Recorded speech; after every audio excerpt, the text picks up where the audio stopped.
This brief video is going to demonstrate for you how to create a shared folder in your Google Drive and then set the permissions so that it will be accessible during the next 7 weeks to not only myself, but also other students in the class who you might be partnering with for various things.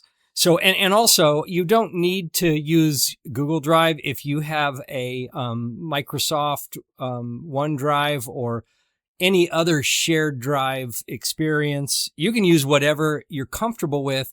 I'm just going to show you this Google Drive situation because I've learned that many teachers have a Google account, and also it's free. And I mean, other than giving all of your information for the rest of your life to the cloud. But so let's walk through this.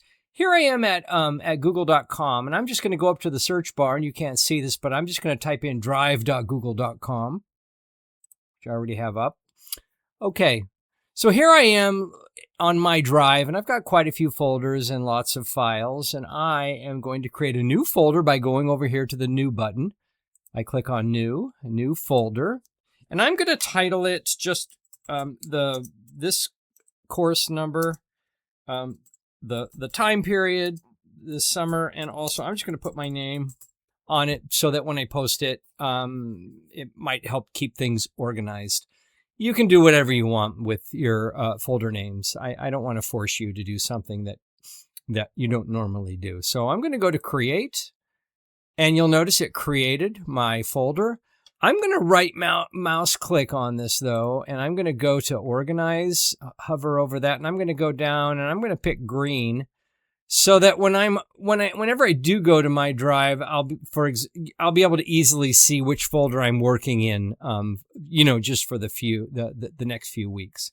And for some reason in my mind, in my brain, I see this course as being either green or maybe blue. But that's probably some neurological thing.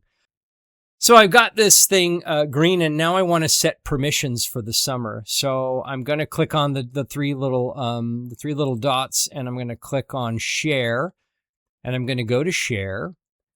And under Restricted, it says only people with access can open the link. I'm going to say anyone with a link can go to this folder. So anyone with the link. That way I don't have to, put anybody's specific access information on here. So I'm going to go to Copy Link right there. Now I've copied it. This is the link you're going to paste into the form where I asked you to give me the address of your shared folder. So click on Copy Link. Okay, I'm done. So that's copied. Now I'm going to open this folder up, and I'm going to create a document that's going to be my personal profile document. So I'm going to click on New, and I'm going to go to Google Docs, and I'll just do a blank document. And it's going to ask me if I want to create it in a shared folder. And then it says the created item will be shared by the same people as the selected folder. And that's what I want. So anybody with a link to my folder can look at or view anything inside my folder. So I'm going to go to Create and Share. So here I have my personal profile blank document. I'm going to call it personal profile up here on the left. Rename personal profile. And then this is where I will include the text and the image that I'm asking for in the document as well. So, and by the way, if you edit this document, if you do part of it and you come back to it later, you don't have to worry about resubmitting any kind of link. As long as we have access to your folder, anything that you change in this document will be viewable by anybody with a link to your folder. And that's how you do it.